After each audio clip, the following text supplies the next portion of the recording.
चलिए, welcome to S institute में आपका हार्दिक अभिनंदन करता हूँ। मेरे विजय कुमार आप लोग के बीच आज गोधली लेसन 2 जो कहानी है विष के दांत। ध्यान से सुनिएगा माय स्टूडेंट, डियर स्टूडेंट्स। चलिए ध्यान दीजिएगा सारे स्टूडेंट। विष के दांत आप लोग जानते होंगे विद्यार्थी कि रियल में कभी भी विष के दांत होता नहीं। हम लोग हमेशा कहानियों में पढ़ते हैं कि विष के दांत, यानी कि जो दांत है वह विष का है। तो यह हम लोग को सुनने के मिलता है हमेशा कहानी में, इसीलिए विष के दांत एक कहानी है। रियल में यह घटना होता नहीं है, इसीलिए यह एक क्या है, तब विष के दांत यह एक कहानी है। ध्यान दीजिएगा। तब पहले हम लेखक परिचय के बारे में जानते हैं कि विष के दांत थे आखिर है क्या विद्यार्थी। तो याद रखिएगा कि विश्व के दांत, विष के जो दांत है वह एक कहानी है, वह एक क्या है, कहानी है। गोधली में लेसन 2 जो पढ़ना है विष के दांत है वह एक क्या है, कहानी है। तो लेखक के बारे में जानते हैं कि विष के दांत कहानी को लेखक कौन है, उनका लेखक कौन है। तो याद रखिएगा नलिन विलोचन शर्मा, इनका जो लेखक हैं, जो लिखे हैं, कहानीकार जो हैं, विष के दांत के कहानीकार या लेखक जो हैं वह है नलिन विलोचन शर्मा। ध्यान सुनिएगा। अब यहां ध्यान दीजिएगा, नलिन विलोचन शर्मा का जन्म कब हुआ वो तो याद रखिएगा 18 फरवरी 1916 ईस्वी में। यानी याद रखिएगा नलिन विलोचन शर्मा का जन्म जो हुआ था 18 फरवरी 1916 ईस्वी में हुआ था। तो कहाँ हुआ था? हमारे अपने ही राज्य में पटना के बंदरघाट में हुआ था। याद रखिएगा पटना के बंदरघाट, पटना में बंदरघाट नाम का स्थान है, वहां पर नलिन विलोचन शर्मा का जन्म हुआ था, हमारे बिहार के थे। अब इनकी जो प्रमुख रचना है वह है दृष्टिकोण हो गया, यानी कि 10 दृष्टिकोण बोल सकते हैं, या आपको कई बार एग्जाम में पूछते हैं कि दृष्टिकोण बताइए कि दृष्टिकोण के लेखक कौन है। तो याद रखिएगा कि दृष्टिकोण कई बार एग्जाम में पूछे हैं स्टूडेंट कि दृष्टिकोण के लेखक कौन है। तो याद रखिएगा नलिन विलोचन शर्मा। अब हो गया दृष्टिकोण, हो गया साहित्य का इतिहास, हो गया साहित्य का इतिहास का दर्शन, हो गया मानदंड, हो गया प्रेमधन, हो गया साहित्य तत्व, हो गया आलोचना, हो गया। ये सब उनकी प्रमुख रचना है, ये सब उनकी प्रमुख रचना है। अब कहता है कि यह जो कहानी है विष की दांत जो कहानी है, विष की दांत कहानी अन्य कहानियों के द्वारा ग्रंथों से लिया गया है। यानी विष की कहानी जो है जो अन्य कहानी ग्रंथों के द्वारा लिया गया। आपसे कई बार पूछता है कि विष के दांत कहानी कहां से लिया गया, कि विश्व के दांत कहानी अन्य ग्रंथों से लिया गया, यानी विष के कहानी के द्वारा ग्रंथों से लिया गया है। अब कहानी में हम लोग इन्वॉल्व करते हैं कि आखिर कहानी क्या है। तो कहानी है 2 परिवारों की, एक अमीर घर के और एक गरीब घर के। अमीर घर में पहले जानते हैं और गरीब घर, दोनों के बारे में आज अच्छी तरह जानेंगे। एकदम ध्यान से सुनिए, आपका सारा ऑब्जेक्टिव सब्जेक्टिव सारा कंप्लीट हो जाएगा। तो अमीर घर में पहले जानते हैं, इंट्रोड्यूस होते हैं कि आखिर कौन कौन है। तो अमीर घर में एक सेन साहिब है। याद रखिएगा अमीर घर में एक सेन साहिब है, सेन साहिबा हो गई। ध्यान सुनिएगा, सेन साहिबा हो गई जिसकी पत्नी सेन साहिब की पत्नी, और कासू हो गया, इसी का नाम कासू या खोखा है। ध्यान दीजिएगा दोनों एक एक का नाम। तो अमीर घर के यह बात हो गई। गरीब घर में हो गए, ध्यान सुनिएगा, गरीब घर में हो गए गिरधर लाल हो गए, गिरधर लाल की पत्नी हो गई और मदन हो गए। अब अमीर घर में गिरधर लाल किरानी का काम करता था स्टूडेंट। ध्यान सुनिएगा किरानी क्या होता है सर? तो किरानी जो होता है जो फैक्ट्रियों में हिसाब किताब का रखना, यानी हिसाब किताब का जानकारी रखना, इसके बारे में देना, वही किराने का काम होता है। तो अमीर घर में जो सेन साहिब हैं, तो सेन साहिब के यहाँ जो गिरधर लाल था वह काम किया करता था। क्या किया करता था? काम किया करता था। क्या चीज का काम करता था? तो किराने का काम, फैक्ट्री में किराने का काम किया करता था। अब सेन साहिब के पहले पुत्र प्राप्त नहीं, यानी कि कहने का अर्थ है कि सेन साहिब को पुत्र की बहुत ही लालसा थी। वह चाहते थे कि मेरे घर में कोई पुत्र हो, लेकिन पुत्र के न होने के बाद, यानी कि उनको पहले 5 गो पुत्री हुई, यानी सेन साहिब के 5 गो पुत्री हुई थी, जिसका नाम है, ध्यान सुनेगा, सीमा है, रजनी है, लाजो है, शेफाली है और आरती है। पहले सेन साहेब बहुत चाहते थे कि मेरे इतना पुत्री 5 पुत्री न हो, पुत्री 1 आध 2 पुत्री हो और पुत्र रहे, लेकिन पुत्र प्राप्त के चक्कर में उनके पास 5 पुत्री प्राप्त हो गई। और लास्ट में जब उम्मीद नहीं था, ध्यान सुनिएगा, जब उम्मीद नहीं था कि अब हमसे संतान प्राप्त होगा या हमसे अब बेटा मेरे घर में आएगा, तब उस समय उसके घर में कौन जन्म लिया? तो उसके घर में पुत्र का प्राप्त है जिसका नाम हो गया कासू या खोका। अब ध्यान सुनिएगा, जब 5 वहन में जब उम्मीद नहीं था तब उस समय जन्म लिया था कासू। तब ध्यान सुनिएगा, तब सभी बहनों में 5 बहनों में सबसे अधिक सेन साहेब और सेन साहिबा प्रेम करते थे। तो किसको करते थे? तो कासू को करते, खोखा करते थे। हर मामले में वह अपवाद था। यानी कि सेन साहेब की जो लड़कियां थी वह कठपुतली थी। कठपुतली कहने का अर्थ है विद्यार्थी कि जैसे कहने का अर्थ है गुड़िया, इसमें देखे जिसको जहां मन जहां बजे वो हमर इशारा पर नाचता, उसी तरह से सेन साहेब के रूल रेगुलेशन पर नाचती थी हमेशा। कौन नाचती थी? यानी कि इसकी बेटियां।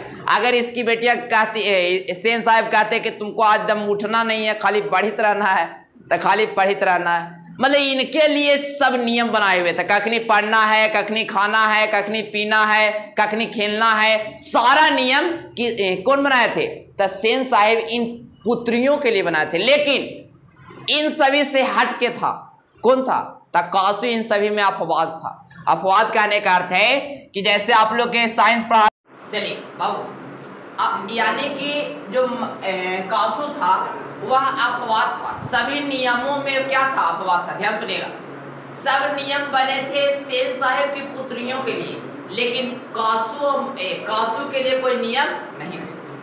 अब ध्यान सुनिएगा कि जो मदन है वह गिरधरलाल के पुत्र है। गिरधरलाल के क्या है? पुत्र है।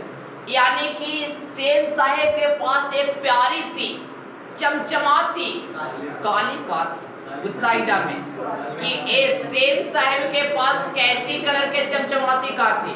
याद रखिएगा, काली चमचमाती कार। और कितने रुपए की थी? 75। उस समय के जमाने की बात है, 7500 रुपए। अब तक काली चमचमाती कार थी। अगर कोई उसको छूता विद्यार्थी तो समझिए कि एक तरह से कयामत आ जाती। अगर उसको कोई छू नहीं सकता था, कयामत आ जाता। अब ध्यान सुनिएगा, तब मदन जो है, मदन के घर और किसका? कासू के घर दोनों पड़ोसी में रहते थे, अलग अलग रहते थे। तो जो मदन है वह गलती से सेन साहेब के घर में, गलती से पहुंच गया, गलती कुछ होता मैंने पहुंच गया सेन साहेब के घर।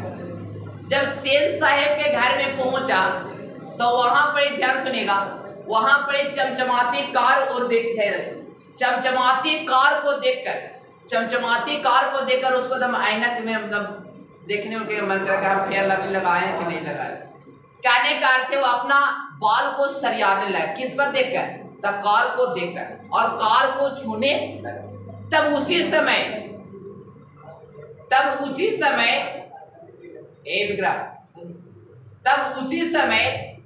जो कार के ड्राइवर था, ध्यान सुनिए, जो कार के ड्राइवर था वह क्या मदन को डांटने लगा कि तुम यहाँ से भागो, नहीं तो सेन साहब आ जाएंगे तो तुम्हें बहुत पीटेंगे। अब ध्यान सुनिएगा, तो यहाँ से भागो नहीं तो सेन साहब आ जाएंगे तो तुम्हें बहुत पीटेंगे। अब लेकिन मदन डरने वाला, जो बच्चे होते हैं ना विद्यार्थी, वह नहीं डरते हैं। बड़े डरते हैं कि राजा है, महाराजा है, ये गरीब है, बड़े डरते हैं। बच्चे से किसी को मत डरे, तू अमीर है तो अमीर है, अपना लिए अमीर है, हम गरीब हैं तो अपना लिए गरीब है, नहीं। यानी मदन नहीं डरा। किससे नहीं डरा? तो ड्राइवर से मदन नहीं डरा। और ड्राइवर को एकदम मारने पर तुल गया। कौन तुल गया? तब मदन जो था ड्राइवर को ही मारने पर उतावला हो गया और काला रोड़ा धरने लगा। तब यह आवाज सुनकर बाहर आए। कौन कौन बाहर आए? द सेन साहेब और सेन साहिबा क्या आई? जब कार के पास सेन साहेब और सेन साहिबा आई, ध्यान से सुनिएगा, जब कार के पास सेन साहेब आए और सेन साहिबा आई, तब वहां पर पूछते ड्राइवर से, अरे भाई क्या हुआ? तब बताता है, डिलायर बताता है कि देखिए मालिक, ये जो मदन है, लड़का जो है इतना बदमाश है कि कार को आके टच कर रहा था, हमने माना किया था, हमें को मार रहा है। तब सेठ साहब बोले कि तुम कौन हो बेटे?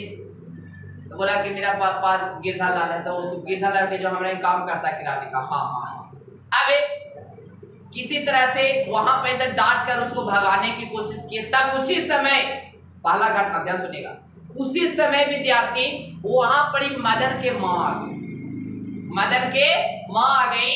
तो जब मदन, जब औरत औरत बात होता है, मर्द मर्द बात होता है, उसी तरह से सेन साहब जब चुप्पी ले लिए, अब बोलना को स्टार्ट कर दिए। तो सेन साहब की बीवी सेन साहिबा बोलना कर, सेन साहिबा बोली कि किसको बोल रही है? मदन के माँ के सामने मदन को डांटते हुए बोल रही है, ऐसे ही बच्चे आगे चलकर चोर डाकू बनते।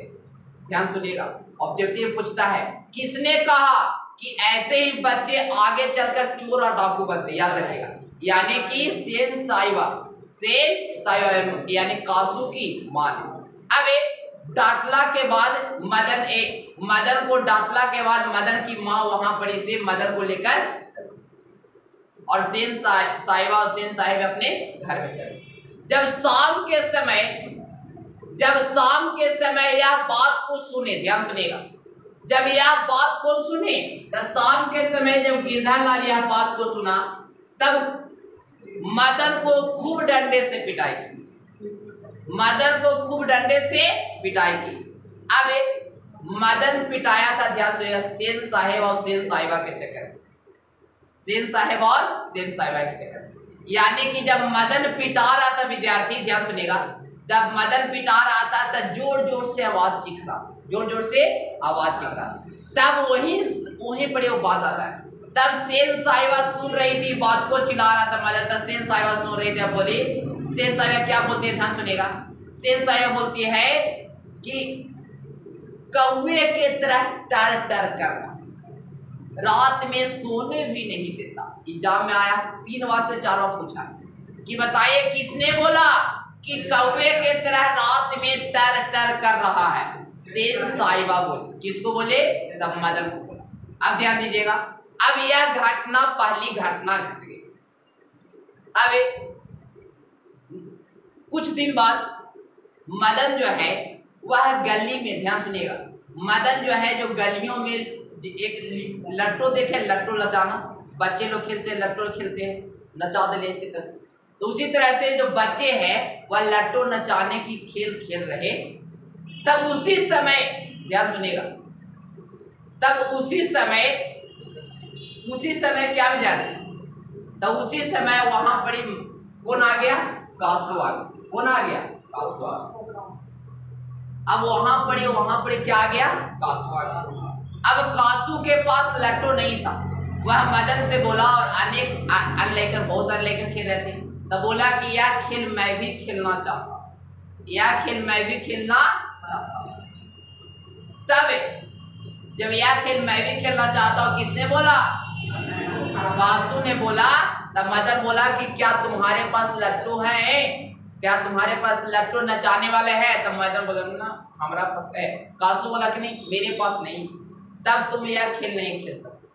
मदन तो ऐसे गुस्सा में था, मदन तो ऐसी सेन साहिब पर गुस्सा में था, क्योंकि ओकरे चक्कर में अपने पापा से पिटाया था। अब बदला लेने का अच्छा मौका आया। तब ध्यान सुनिएगा, जो कासू था वह अपने घर में अखबार था विद्यार्थी, घर में मान इतना बढ़ गया था, इसको कोई बात नहीं मानता था, अपने बहने को चपका देते।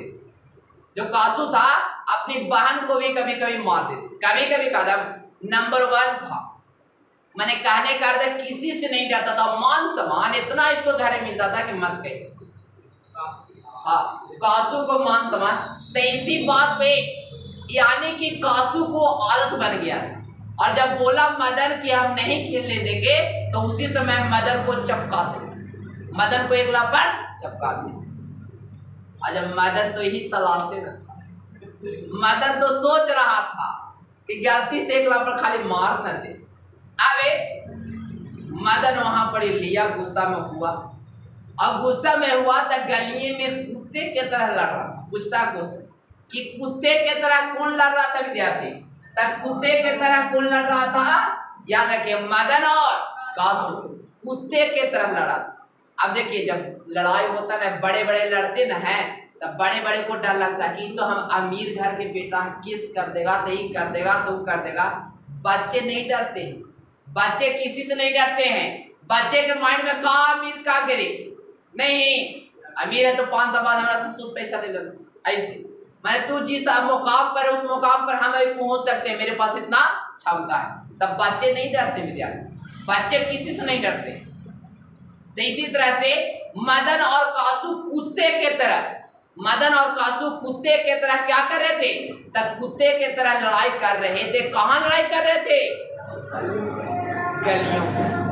अब जब गलियों में लड़ाई कर रहे थे विद्यार्थी, तब मदन ने कासू के ऐसा मारा, ऐसा मुक्का मारा कि आगे वाला 2 फेस में गायब कर दिया, मैंने आगे वाला 2 दांते गायब कर दिया। याद रखिए, आगे वाला 2 क्या किया विद्यार्थी? दांत ही गायब कर दिए। 2 दांत नहीं थे, कासू के 2 दांत थे। अब कासू रोते रोते रोते रोते कहाँ चल गया? अपने घर चल गया। और मदन के मन में तो लड्डू फूटे, आज बदला हुआ, ऐसे करके आज बदला पूरा हुआ, राते वाला बदला पूरा हुआ। अब जब मारला के बाद यहाँ कासू जो है वह अपने पापा को बोला, सेन साहब को बोला कि पापा, मदन ने हमको आज 2 दांत तोड़े। सेन साहब अपने बेटे के प्यार को देकर, बेटे को इस दशा को देकर मदन को तुरंत फौरन जॉब से निकालो। मदन के पिता को फौरन जॉब से निकालो। जब फौरन जॉब से निकाल दिया, तब गिरधालाल जॉब से हट गया। वो गिरधालाल को जॉब से हटा दिया गया। किसके प्यार के चक्कर में? तब यानी कि कासू के प्यार के चलते गिरधालाल को जॉब से निकाल दिया। अब जब जॉब से निकाल गया तो यह समाचार कौन सुना? जब यह समाचार मदन सुना, तब मदन को अब बहुत ज्यादा डर लगने लगा कि जहिया तो सिर्फ पिताजी, जहिया तो सिर्फ सेन साहब के कार को छुए थे, इतना पिटाए थे। अब की हमने पापा के जॉब छूट गया, अब की हम कितना पिटाएंगे। यह दशा को देखकर वह बहुत डर गया। लेकिन कहते ना है, डर गया था क्या हुआ? पेट के चक्कर में घर तो जाना पड़ेगा ना। तब जब भूख लगी, रात के समय भी नहीं गए, जब काफी रात हो गए, तब जब गया तो खिड़की में जाके झांक रहा, ऐसे करके झांक रहा, देख रहा है कि पिताजी और माताजी कौन बातचीत कर रहे हैं। तब पिताजी और माताजी कासू और मदन के लेकर बात नहीं कर रहे थे। अन्य मतलब कहने का अर्थ है कि जब जॉब छूटा था तो किनके यहाँ, दूसरा के यहाँ काम करने जाने के बारे में बातचीत कर रहे। अब धीरे धीरे एकदम पैर की आवाज नहीं निकले, ऐसे धीरे धीरे धीरे धीरे कहा, यानी कि जो मदन है वह घर में पहुंचा। जब मदन घर में पहुंचा धीरे धीरे विद्यार्थी, तब अचानक लाइट जली। अचानक क्या हुआ? जब लाइट जला तब यानी कि गिरधालाल यानी कि मदन के पिताजी सामने थे। तब मदन के जब पिताजी सामने थे विद्यार्थी, तब यह पिताजी को देखकर हक्का बक्का, पिताजी को देखकर हक्का बक्का रह गए। जब हक्का बक्का रह गया, वो चाहता था कि पिताजी आज बहुत मार मारे, 4, 5, 6 डंडा टूट जाए हमको, चाहिए तो 2 डंडा टूटा, आज 6 डंडा टूट जाए। लेकिन अचानक गिरधालाल ने मदन को गले लगाया और बोला कि तू मेरा लाल है, टेंशन लेना नहीं है, तू सही है। ऐसे बात देकर उनको सुकून करने लगा। और यह दशा देखकर हक्का बक्का मदन। अब कासू की बात करते हैं तो सेन साहब जो है वह कासू को बिजनेसमैन या इंजीनियर बनाना चाहते, कासू को बिजनेसमैन या इंजीनियर बनाना चाहते। अब जब एक समय की बात है, कासू के यानी सेन साहब के 2 मित्र जो थे वह सेन साहब के मिलने के लिए उनके घर पर आए हुए। तब सेन साहब के दोनों मित्र 2 कार से आए हुए, अलग अलग दोनों कार से आए हुए। तब बातचीत के दौरान, बिजनेसमैन के बातचीत के दौरान वह अपने अपने पुत्र के बारे में बड़ाई करने लगे। जो पहला मित्र थे उन्होंने बोला कि मैं अपने बेटे को डॉक्टर बनाऊंगा, मैं अपने बेटे को बड़े होकर क्या बनाऊंगा, डॉक्टर बनाऊंगा। और दूसरा जो मित्र है वह बोला कि तुम तो डॉक्टर है ना बनाएगा, हम अपने बेटे को वकील बनाएंगे। और ये सब बात को सेन साहब सुन रहे थे। अब सेन साहब के सामने दूसरा के बाल बच्चा के पढ़ाई हो गई तो सेन साहब कोई पीछे रहेगा, सेन साहब भी पढ़ाई करना स्टार्ट कर। अब बोले कि देखिए आप तो डॉक्टर भी आप बनाइएगा, आप बिजनेसमैन बनाइएगा, लेकिन हम बनाएंगे, ध्यान सुनिएगा, हम जो है वह बनाएंगे अपने बेटे को बिजनेसमैन इंजीनियर। या तो जन्म लिया तभी से इसमें क्वालिटी, जब जन्म लिया तभी से इसमें बिजनेसमैन यानी कि इंजीनियर बनने वाला क्वालिटी, जन्म लिया था तभी बोतलें ऊपर दिया, यानी कहने का अर्थ है तब उसी समय विद्यार्थी तब उसी समय कासू घर से बाहर गया और एगो जो उनके दोस्त के पिता आए हुए तो उनको में से चारों गाड़ियों में से हवा निकाल दी, और जो साइड मिरर होता है दूसरे दोस्त के गाड़ी कार था उनको साइड मिरर वाला दोनों शीशा तोड़ दिया। तब यह दशा को देखकर सेन साहब के दोनों मित्र बोले कि यह कौन सी इंजीनियर बनने की लक्षण है भाई, कि चारों हवा खोल दिया, दोनों शीशा फोड़ दिया। तब सेन साहब बड़ी ही उत्सुक के साथ बोलते हैं कि ये सब वह क्वालिटियां हैं जो इंजीनियर बनने की दर्शाता है। शीशा के अंदर क्या है यह बात के जानना चाहता है, हवा कौन सा बाहर है कितना देरी में निकलता है यह बात जानना चाहता है। यही सब तो क्वालिटियां है इंजीनियर बनने की। सेन साहब ऐसे बोल रहे थे जैसे इंजीनियर साहब ने ऐसे किया। खोखा को कुछ आता नहीं था, कासू या खोखा कुछ मैंने दोनों एक नाम है, आता कुछ नहीं था, खाली फूल के पर्रा कहते ना है इतना उसके पिताजी चढ़ा दिए थे कि मत कहो। जैसे कोई यहाँ स्टूडेंट पढ़ते हैं उसको हम इतना तारीफ करें, पढ़ने में तो बहुत है लेकिन इतना बोल देते हैं उसको ना, हमको सर जी हमको बोलते हैं मैथ में बिजार्ड ऑफ मैथमेटिक्स है, बिजार्ड ऑफ मैथमेटिक्स बोला जोड़ आए ना बिजार्ड ऑफ मैथमेटिक्स, यानी कहने का अर्थ है उसी तरह से, यानी कि जो दोनों दोस्त आए हुए थे कहे कि कौन सा इंजीनियर बनने का एक कोर्स है, आप छोड़िए हम जाते हैं। तब दोनों दोस्त चले गए। अब एक कासू को पढ़ने या पढ़ने का वो जाता नहीं था, ना कोई पढ़ाने आते थे, उसको इंजीनियर का कोर्स कराया जा रहा था। और कौन सा कोर्स था, कारपेंटर जो बढ़ी होता ना है उससे कोर्स कराया जा रहा था। बढ़ी होता है टेबल कैसे बनता है, नहीं खटिया कैसे बनता है, ये सब कोर्स सिखाया जा रहा था किसको, कासू को। कहूँ नहीं दूसरा या नहीं, कासू के घर पर खुद आके कारपेंटर सा इंजीनियर, कारपेंटर का तो इंजीनियर बना सकता, कारपेंटर साहेब जो थे वो इंजीनियर बनाने की डिग्री दिए हुए थे और इंजीनियर बनाने के बारे में सिखा। अब यही पढ़ी क्या हुआ विद्यार्थी कहानी। अब इसका सारा ऑब्जेक्टिव देखते हैं। ऑब्जेक्टिव क्या है कि 20 के दांत क्या है विद्यार्थी, तो 20 के दांत एक कहानी, ध्यान सुनिए वो 20 के दांत एक क्या है, कहानी है। और इसका लेखक कौन है, तो इनका लेखक है नलिन बिलोचन शर्मा। इसका लेखक कौन है, नलिन बिलोचन शर्मा। इनका जन्म कब हुआ था, 18 फरवरी 1916 में, 18 फरवरी 1916 में। और कहाँ हुआ था, पटना के बंदरघाट में, पटना के बंदरघाट में। आपको पूछेगा कि द दृष्टिकोण किसकी प्रसिद्ध रचना, याद रखिएगा द दृष्टिकोण किसकी प्रसिद्ध रचना, नलिन बिलोचन शर्मा की है। अब कहता है कि बताइए सेन साहब के पास कैसी कलर की चमचमाती कार थी, काली कलर की, काली रंग की थी, और वह कितने रुपए की थी, 7500 रुपए की थी। अब बताइए सेन साहब की पुत्रियां कैसी क्या थी, कठपुतली थी। क्या थी विद्यार्थी, कठपुतली थी। सेन साहब की पुत्रियां का नाम, पांचों का नाम याद रखिएगा, सीमा, रजनी, लाजो, शेफाली, आरती, ये 5 लड़कियां थी। सेन साहब ध्यान दिया, सेन साहब को जब उम्मीद नहीं था तब कौन पैदा लिया था, याद रखें कासू या खोखा। यानी सब मामलों में अपवाद कौन था, कासू। आंखों का तारा कौन था, कासू। बिजनेसमैन इंजीनियर क्या बनाना चाहते थे, कासू को, याद है कासू को बिजनेसमैन या इंजीनियर बनाना चाहते थे। अब यहाँ ध्यान दीजिएगा कि गिरधर लाल कहाँ पर काम करते थे, सेन साहब के यहाँ। सेन साहब के यहाँ कौन से पोस्ट पर काम करते थे, किरानी के पोस्ट पर। मदन कौन था, गिरधर लाल के पुत्र था। अब ध्यान दीजिएगा मदन और कासू क्यों लड़ गए थे, लट्टू की खेल में। कुत्ते की तरह कौन लड़ रहे थे, तो याद रखिए मदन और कासू कुत्ते की तरह कहाँ लड़ रहे थे, गलियां में लड़ रहे थे। ठीक है, ऐसे ही बच्चे आगे चलकर चोर और डकैत बनते। किसने कहा? सेन साहब की पत्नी ने। अब बताइए कौवे की तरह टर टर कौन कर रहा है? किसने कहा? सेन साहब की पत्नी ने। और सारा मोस्ट ऑब्जेक्टिव हमने करा दिया।